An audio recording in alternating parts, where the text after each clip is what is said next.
Echo, match point. One more game in advancing to the next stage of the upper brackets. The only Malaysian rep. What will they bring to the table? Knowing Zorn, I thought he would bring the Echo skin to the table. Honestly, I personally wanted to see it, right? It would be pretty funny using the Echo Cho skin against Echo. But here, so far, he went for the KOF skin. It's a very good skin. It is, right? Here, nothing too fancy rotation-wise. And it seems like they will just play this out slow. No, Zorn steps into the gas and he's quite low. Oh, he mistimed the Chun Poo and now gets punished a bit for it. JP about to hit level 2. Gets a good stun hit and Zorn might be forced to recall as early as the first minute of the game. Pressure in the early game is definitely still favoring Echo right here. And that's dangerous because Chibi on the box here, he's strong, but he will still require backup if he wants to invade, if he wants to really shut down the opposing side's jungler. And it's not an assassin this time, it is an Akai. Take a look at the items. Wilderness Blessing for both Warlord and Zorn, wanting to roam around. But everyone else goes for the firmness, goes for the Festival of Blood.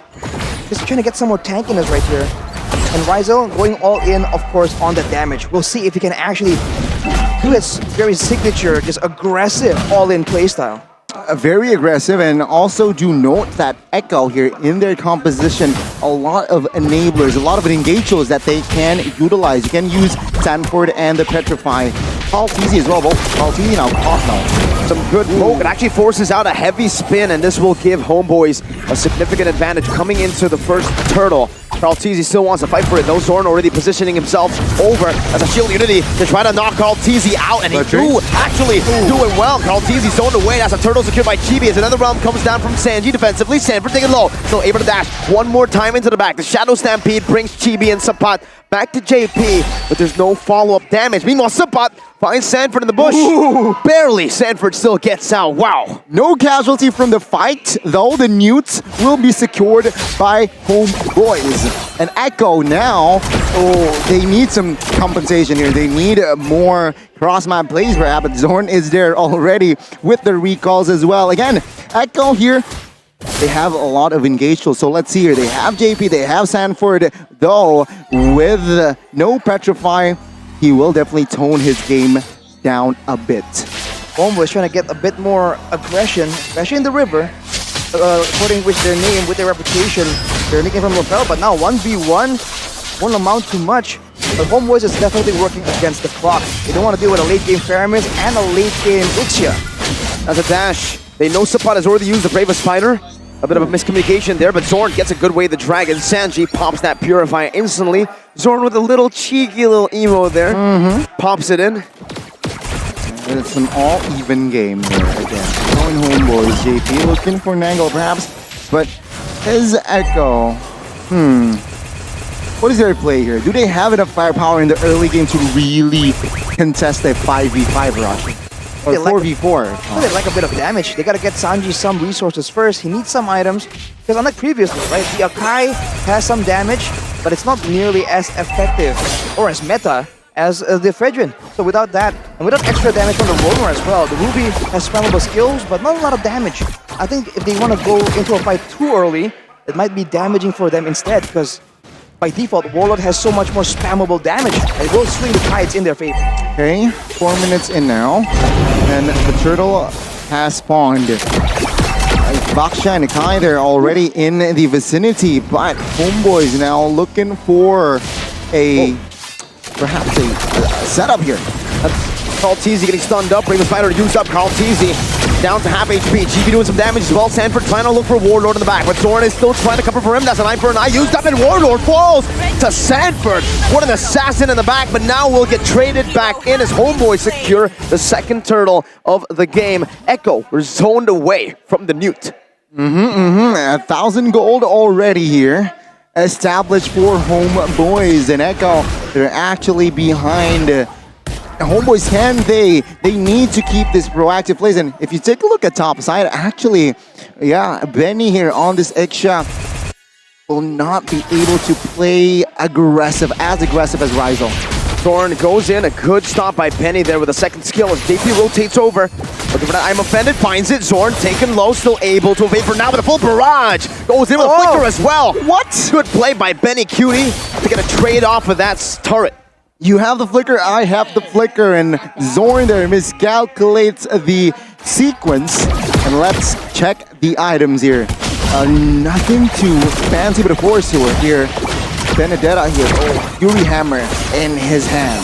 JP with the don't run, Wolf King now Sanford with the final blow to the back, finds Warlord again. And now Subpot even getting brought back to the team, but it's only just a kill. One trade in for Echo with Sanford holding 2.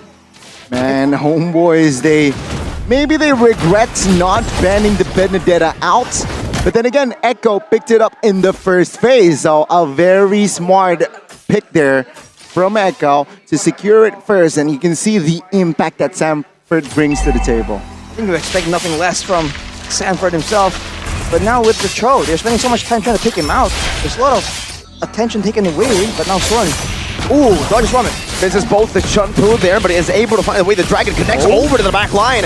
JP was stunned up, still able to run away for now, but Razel is just chasing him down. Carl Tizi forced to pop the heavy spin, and even the Nether Realm from Sanji. And look at the timing of these ultimates being burnt out. HomeBois have timed it for the neutral objective. This time the third turtle of the game, and Chibi has found all of the turtles so far. The third one should be going to HomeBois for free. Carl Tizi has no heavy spin. And in the mid lane as well, they don't even have that mid pressure to control it. HomeBois, complete 180 in game number 2. That was a perfect example of how you want to re-engage Echo, right? Zorn here again, being a constant nuisance. And yeah, very annoying, and a purple buff invasion. Altizi was still able to find it with that retribution as HomeBois are forced back away from the jungle, but Chibi still wants to stay. Shield Unity threatening a dive, but with no minion wave in the mid lane, they'll have to opt out of that position. Man, Echo now just struggling because of the pressure that Zorn is exerting. He's always trying to make plays happen on the opposite side of what his team is contesting, using the Cho as a bit more of a nuisance, right? Recalls, Chun-Pos, but he has shields, he has mobility, and you can't really catch up to him. This is what he's abusing right now to waste the time of Echo, and as a result, you're seeing that every time there's a neutral objective, the setup just ain't as clean. That's a Bravest Spider, 2-man stun by Subpot. Amazing setup, and Zorn gets a good way. The Dragon on the JP, that's an I'm offended, not connecting. And Sanford now does a magic damage, a lot of damage onto the back, but is not able to find most of it. It's still Subpot running away now. Zorn getting out with Warlord with the black shoes. Benny gets a massive full barrage, but HomeBois just walk out of it. Oh, 3 men and taken out, and HomeBois, they might look for more here, a little bit greedy, but they will disengage. A very good setup there, started by none other than Subpot and Zorn. I think the ultimate was cancelled right there. It seemed so perfect. He was going to pick up the kill on Zorn, make it a bit more costly for HomeBois. I think he got stopped by like a spell just thrown out before the retreat. Look at the gold difference right here. It's the gold lane where the attention has been put. See, 2k gold lead for Ryzel. He's definitely having a lot more impact right here. But Benny, despite being having 2 kills, still behind, but still having a very real impact. If this goes on in the late game, there's no real way for HomeBois to really shut him down just yet. He's been able to get this full charge, full barrage again and again. HomeBois, they are controlling this game in the second game of the series, ladies and gentlemen, and they want more. Don't run Wolf King. Carl Tizi now bringing Subpot all the way back, but he finds the Bravest Spider. Not in time, it's cancelled out. Now he can go for it again. Jumps into the back, Nether Realm to defend. Meanwhile, the Boxia was able to steal away, or secure the Lord rather. Now it's going to be the full barrage onto HomeBois. Oh my god. But they just soak it in. Zorn is recalling in the face of a full barrage. Now Subpot is caught in the door on Wolf King. Another Shadow Stampede. HomeBois, my goodness. Win in the battle of attrition in a long, drawn-out team fight. HomeBois got the Lord and the kill. HomeBois utilizing their third pick to its utmost potential. That Lilia again comes into clutch, and with this Lord, with Echo now just barely regrouping, HomeBois can definitely get more structure. Man, I think they require a bit more damage right here. I don't think the gold difference is that big, but they can't really out-damage HomeBois at all.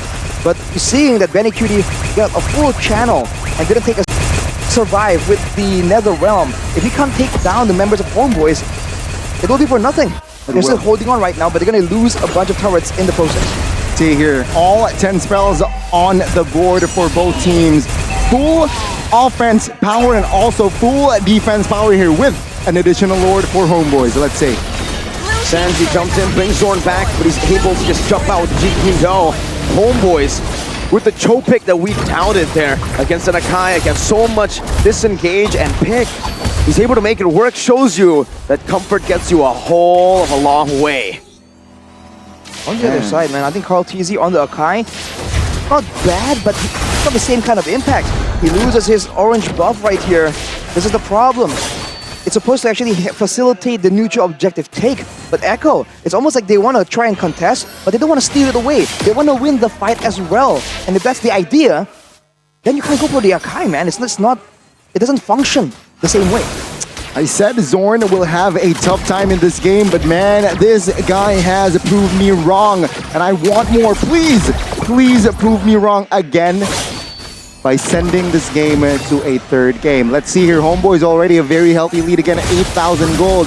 They are just screening, waiting. Potentially in 35 seconds, then they will be more proactive in the Lord. Echo looking for plays, but it seems like the bottom side, okay, they will not tease it out. They're just trying to slow the game tempo down way down. As HomeBois have the lead, they're going to look to play it very slow, freezing up the waves to try to deny any kinds of farming from the side of Echo, especially Benny Cutie and Stanford, the two pillars to get them out of a sticky situation in these team fights. Then the issue right here in the team fights is the fact that HomeBois will send one guy, usually Chibi or Sapat or Zorn, and then once he's low, he comes back, and there's no way for Echo to make sure he stays and gets taken out, and they don't have enough damage to melt a single person down, like the carry. Now Sanford tries his best to find some vision, but HomeBois, they have full control here.